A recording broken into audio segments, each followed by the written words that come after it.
Shalom, shalom, bien-aimés, nous continuons avec nos enseignements sur la prière, bien-aimés, et entre 3h et 6h du matin, c'est le bon moment pour tous les chrétiens qui ont l'amour de la saine doctrine, bien-aimés, de se battre contre les feux étrangers qui viennent pour diviser votre famille, qui viennent pour diviser votre maison. Et aujourd'hui, c'est la journée numéro 2 de comment prier pour que notre famille ne soit pas divisée, comment prier pour ne pas être égaré par les loups ravageurs, bien-aimés. Les temps sont devenus de temps très difficiles. La saine doctrine est en train de quitter nos églises et les gens sont en train de partir dans les églises. Au lieu d'avoir l'unité, l'amour dans la famille, les gens sont en train d'être divisés. Il y a de plus en plus moins d'amour dans les familles. Les gens sont en train de se battre nuit et jour et en train de chercher à se diviser et à toujours chercher de raisons pour pouvoir critiquer l'autre, pour juger l'autre et pour amener la division au sein de la famille. Bien-aimé, Jésus-Christ de Nazareth va revenir pour prendre une église sans tache, une église pure. Et quand les chrétiens sont en train de se battre contre eux-mêmes, de s'humilier, de se ridiculiser entre eux, ils ne sont plus une famille. Ils commencent à être divisés. Et c'est parce qu'ils sont en train d'emmener des feux étrangers. Bien-aimés, quand vous êtes en train de recevoir des paroles qui viennent des prophètes de malheur qui sont en train de venir pour détruire le peuple de Dieu, ce sont des feux étrangers qui viennent pour égarer le peuple de Dieu. Le peuple de Dieu a oublié que leur mission est de préparer le retour de l'époux qui vient pour récupérer son épouse, qui est nous, le corps du Christ. Et les gens maintenant sont beaucoup plus préoccupés par les choses du monde au lieu d'être préoccupés par les choses d'en haut. Bien-aimés, le Satan n'aime pas la famille et il sait qu'il frappe dur quand il est en train de séparer, de diviser la famille. Il est très content, bien-aimé, et c'est pour ça que nous devons faire très attention à ces loups ravisseurs qui sont même dans nos églises et qui sont en train de chercher à nous diviser, à nous séparer pour que nous ne puissions pas prier les uns pour les autres. Et c'est triste, bien-aimé, que le Saint-Esprit prenne le contrôle de ma bouche, que ce que je veux dire, que ce ne sont pas des paroles qui viennent de moi, que ce sont des paroles qui sont inspirées par le Saint-Esprit et que les écailles tombent, bien-aimé, et que nos yeux s'ouvrent, que les oreilles s'ouvrent, que la compréhension vienne. Vous allez connaître la vérité et la vérité va vous affranchir, bien-aimés. Et c'est ça que le Seigneur veut pour nous, bien-aimés. Comme c'est écrit dans Actes, chapitre 2, du verset 1 au verset 4, que le vent impétueux du Saint-Esprit commence à souffler dans le lieu où vous êtes et que maintenant, aujourd'hui, soyez remplis du Saint-Esprit. Recevez le feu, la flamme du Saint-Esprit. Recevez la puissance du Saint-Esprit pour que partout où vous allez partir, bien-aimés, que vous soyez en mesure de pouvoir résister contre toute parole qui veut vous égarer, toute parole qui veut amener la haine, l'incompréhension, la confusion dans votre famille, qui veut vous diviser, qui veut vous empêcher de pouvoir prier pour les membres de votre famille, bien-aimés. Éloignez-vous de tous ces gens-là qui sont en train de chercher à venir égarer le peuple de Dieu, qui veut vous éloigner de la vérité, bien-aimés. Les gens qui aiment la vérité, les gens qui aiment la saine doctrine, les gens qui aiment la parole de Dieu, le Satan veut à tout prix que ces gens-là puissent connaître la persécution, des difficultés. Il veut apporter des feux étrangers pour que les familles chrétiennes puissent être divisées, qu'ils soient en train de se critiquer en longueur de journée. Et ce n'est pas ça l'idée du Seigneur. Le Seigneur veut à tout prix que nous puissions avoir la victoire et la réussite dans la mission qu'il nous a conseillée, celui qui nous a donné, celui d'amener son peuple vers son royaume, que le peuple de Dieu quitte les ténèbres pour venir vers la lumière. Et c'est ça que le Seigneur veut, bien-aimé. Et nous devons, en tant que chrétiens, nous devons prier pour cela, que la division arrête dans le corps du Christ, bien-aimé. Et vous allez voir, tel pasteur a fait ceci, tel chrétien a fait ceci, tel diacre a fait ceci, mon papa a fait ceci, ma maman. Les gens sont en train de se critiquer en longueur de journée et il y a absolument des dégâts incroyables qui se font dans le corps du Christ à cause de la division, à cause de l'égarement qui vient des paroles que nous sommes en train d'entendre et qui apportent des feux étrangers qui sont en train de détruire le travail que Jésus est venu pour faire.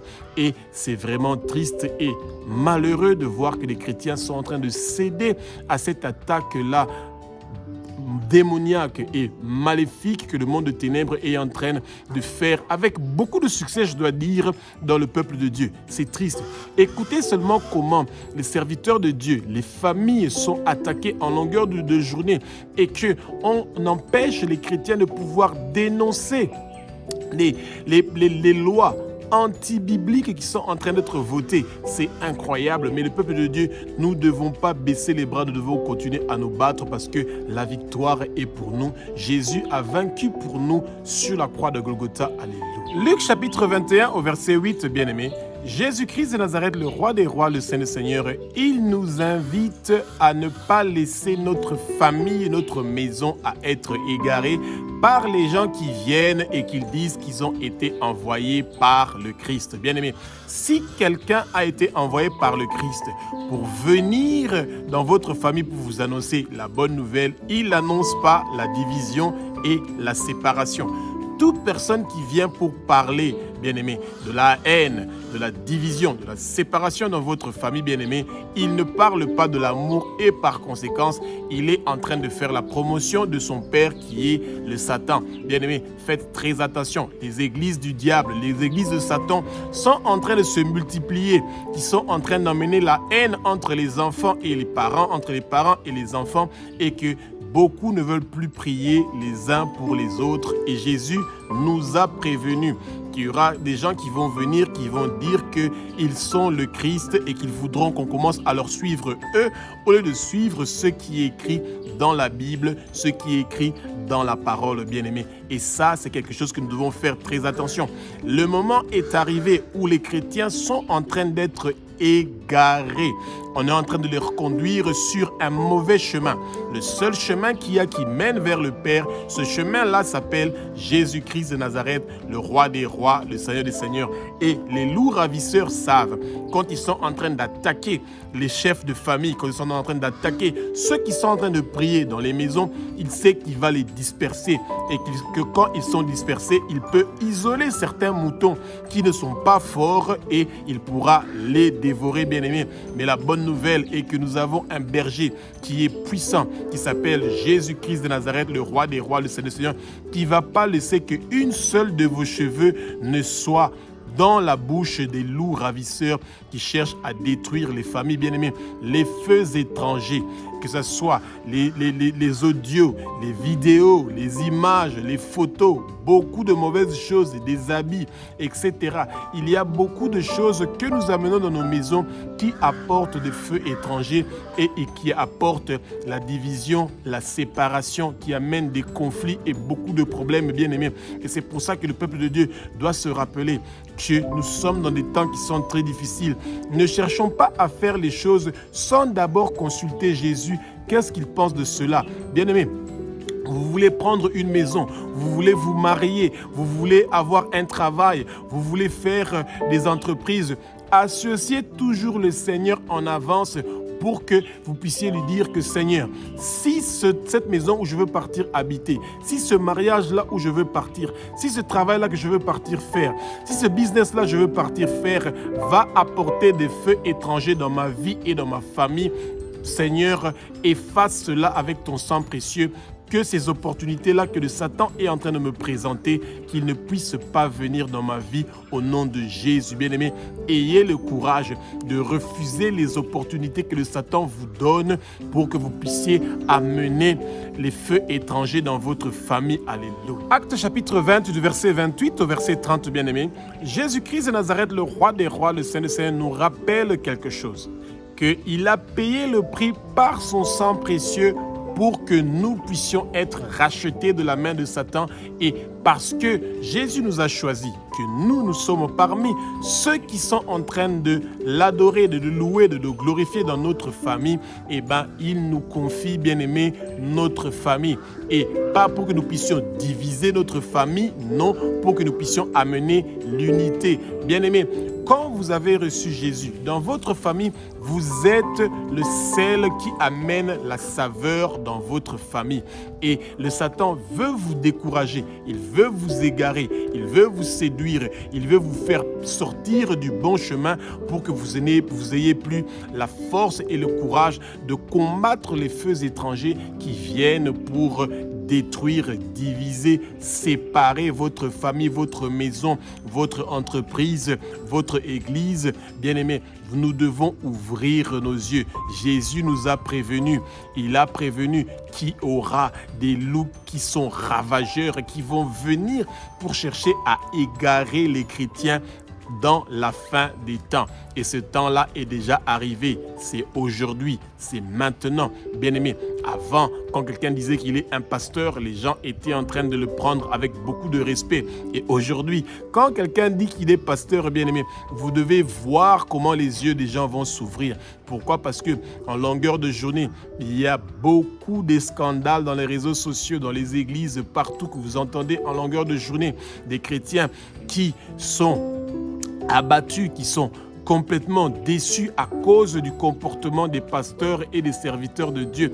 Et c'est ça la chose que le peuple de Dieu doit comprendre. C'est vrai qu'il y en a beaucoup qui sont perdus. C'est vrai qu'il y en a beaucoup qui sont égarés. Mais il y en a encore beaucoup plus qui sont sur le bon chemin. Rappelez-vous que le Seigneur a rappelé à Élie qu'il y a encore beaucoup qui n'ont pas encore fléchi leurs genoux devant Baal. Le Seigneur vous ouvre les yeux maintenant pour que vous voyez qu'il y a encore beaucoup qui n'ont pas fléchi leurs genoux devant les Baal. Et vous aussi, vous ne devez pas accepter que ce que le Satan a vaincu sur vous et sur votre famille, que tout feu étranger qui est en train de visiter votre famille maintenant pour vous diviser, que tout feu étranger qui est en train de visiter votre maison pour vous diviser, détruire votre espoir, détruire votre foi.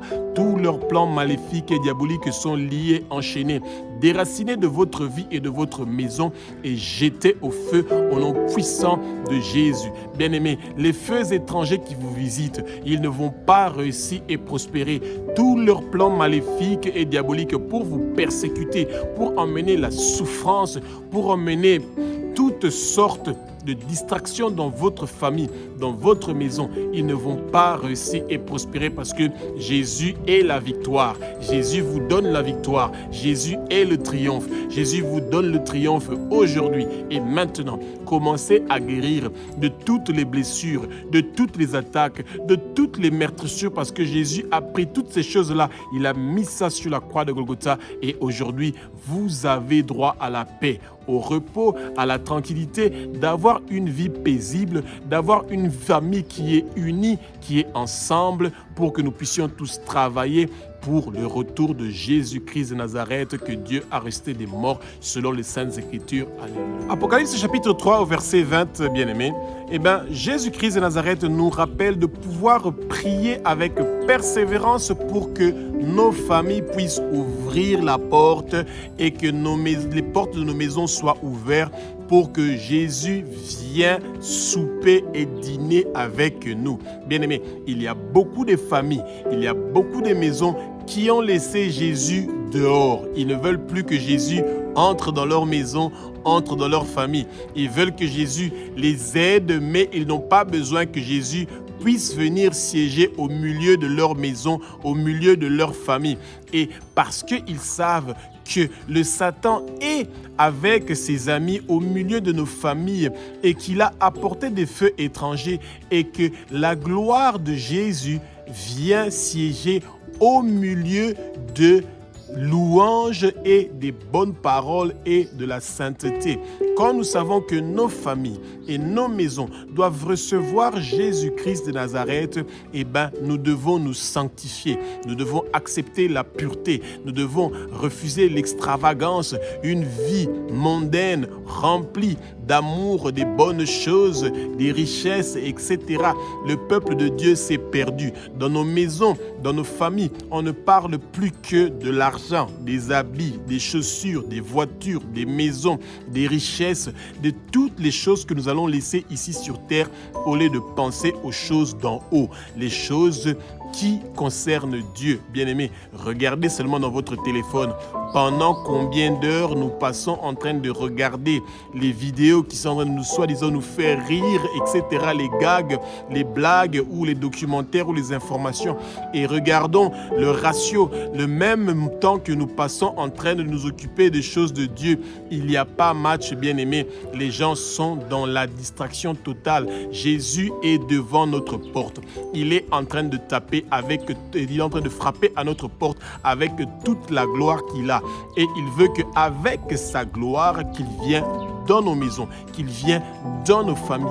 Et bien aimé, recevoir un visiteur comme Jésus-Christ de Nazareth dans nos familles et dans nos maisons, ça demande une très bonne propreté de notre maison. Nos maisons, nos vies doivent être sanctifiées pour que Jésus puisse venir. Mais aujourd'hui, que ce soit nos églises, que ce soit nos maisons, que ce soit nos familles, nous avons laissé Jésus dehors. Nous n'avons pas besoin de sa présence. Nous avons seulement besoin qu'il nous donne ce que nous sommes en train de lui demander. Et ça, c'est triste. Jésus veut nous donner plus que ce qu'on lui demande. Il veut être présent. Il veut que notre maison, notre famille, notre corps soit son lieu d'habitation. Il veut que son trône vienne dans notre vie. Et ça, c'est la meilleure des cadeaux que le Seigneur a prévu pour nous, bien-aimés. Imaginez-vous que Jésus a choisi notre corps pour venir habiter en nous. C'est merveilleux. Eh bien, 1 Corinthiens chapitre 6 du verset 19 au verset 20 nous rappelle chaque fois que nous sommes le temple du Saint-Esprit, que Jésus veut que notre corps soit son lieu d'habitation. Jésus veut que notre famille, notre maison soit son lieu d'habitation. Et c'est pour ça que nous devons absolument chercher la sanctification, la sainteté, que la bonté, la grandeur, la sainteté de Jésus vienne habiter dans nos maisons pour que nous puissions voir la gloire, la lumière du Seigneur se manifester dans notre vie et résoudre beaucoup plus de problèmes que ceux que nous sommes en train de penser dans notre tête. Alléluia. Apocalypse chapitre 2 au verset 4, bien-aimés. Jésus-Christ de Nazareth, le roi des rois, le Saint des seigneurs, nous invite à nous rappeler qu'il est notre premier amour, bien-aimés. Et parce que Jésus est notre premier amour, eh ben, ça veut dire que l'étude de la parole, la connaissance de la parole doit être notre première priorité. Quand nous nous réveillons tôt le matin, eh bien, nous devons nous rappeler que les feux étrangers qui sont en train de visiter nos maisons et nos familles pour nous diviser, pour nous égarer, pour nous éloigner du bon chemin, ne peuvent que partir quand ils sont en train d'entendre la voix de Jésus-Christ de Nazareth, ses paroles, la lecture à haute voix, bien-aimés, de l'évangile de Jésus-Christ de Nazareth, chasse tout feu étranger qui est venu vous visiter pendant votre sommeil. Tôt le matin, entre 3h et 6h du matin, c'est le bon moment de commencer à vous rappeler de la voix de Dieu, de la voix de Jésus, en lisant à haute voix la parole de Dieu, l'évangile de Dieu.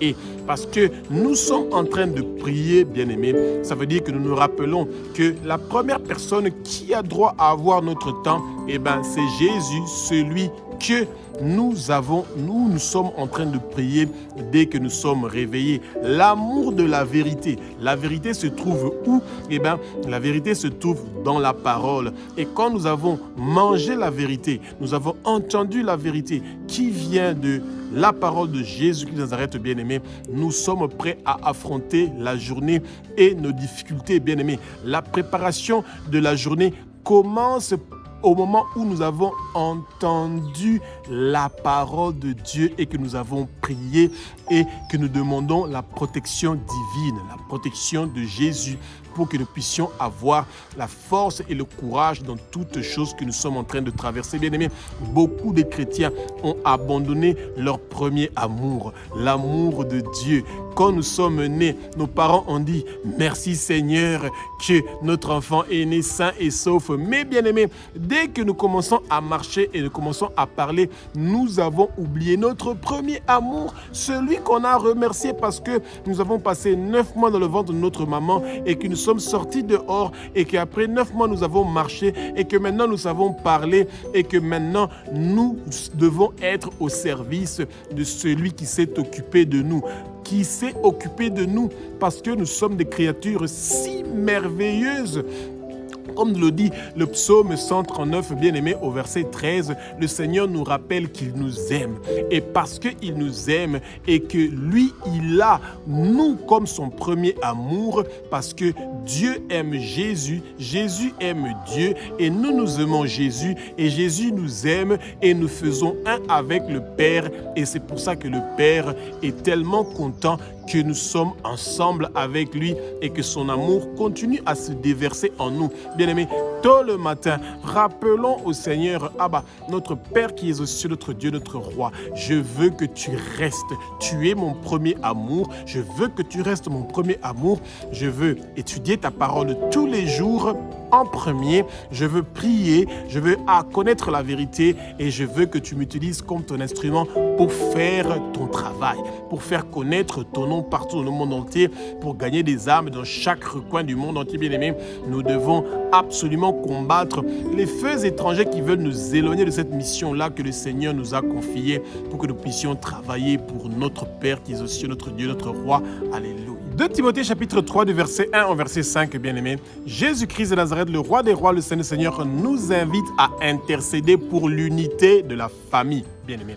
Eh bien, les loups ravageurs sont en train de faire des plans.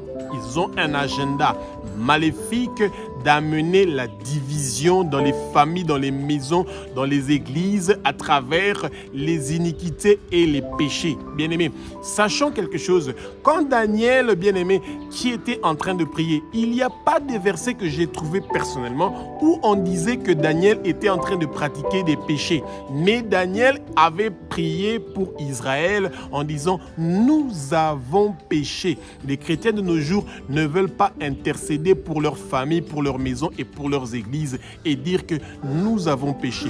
Nos parents ont péché, nos ancêtres ont péché, la région où nous sommes a péché, nos autorités ont péché. Mais nous demandons aujourd'hui, Seigneur, aie pitié de nous, que cette rébellion qui est en train de visiter nos familles, nos maisons, que ça s'arrête maintenant au nom de Jésus, que Dieu a ressuscité des morts selon les Saintes Écritures. Bien-aimés, regardez qu'est-ce qui se passe aujourd'hui. Les enfants qui se rebellent contre leurs parents et les parents qui ne veulent plus prier pour leurs enfants, les frères et les sœurs qui sont dans la division, les guerres entre les familles à cause des maisons, à cause des biens matériels, à cause des héritages. Bien-aimés, c'est incroyable de nos jours quand les gens sont en train de partir au cimetière pour aller enterrer quelqu'un. Avant même qu'ils arrivent au cimetière pour descendre la personne dans sa dernière demeure, eh ben, ils commencent déjà à discuter sur comment ils vont partager les biens de cette personne-là, l'argent qu'il a laissé, les maisons qu'il a laissées, etc. Et ces choses-là amènent des conflits incroyables, des histoires de sous, d'argent, des histoires de pouvoir, des biens matériels. Le peuple de Dieu est dans une confusion incroyable. Les gens sont dans l'iniquité, dans les péchés et ils s'éloignent de Dieu et ils ont laissé Jésus en dehors de leurs décisions. Ils ne demandent pas à Jésus qu'est-ce qu'il pense de ce que nous devons faire. Nous ne demandons plus à Jésus qu'est-ce qu'il veut que nous faisons pour cette journée d'aujourd'hui, pour le faire plaisir, bien-aimé. Non, nous avons laissé Jésus en dehors de nos projets, en dehors de nos plans. Nous ne sommes plus intéressés de savoir qu'est-ce que Jésus est en train de penser de nous. Nous l'imposons, nous le disons, ce que lui doit faire pour nous, ce que sa volonté doit faire pour nous. Nous ne demandons plus sa volonté, mais nous demandons qu'il, lui, il fasse notre volonté. Et bien aimé, Dieu connaît que ce que notre volonté va faire demain, Dieu est le seul qui le connaît. Et c'est pour ça que c'est mieux de demander que sa volonté se fasse dans ce que nous sommes en train de faire.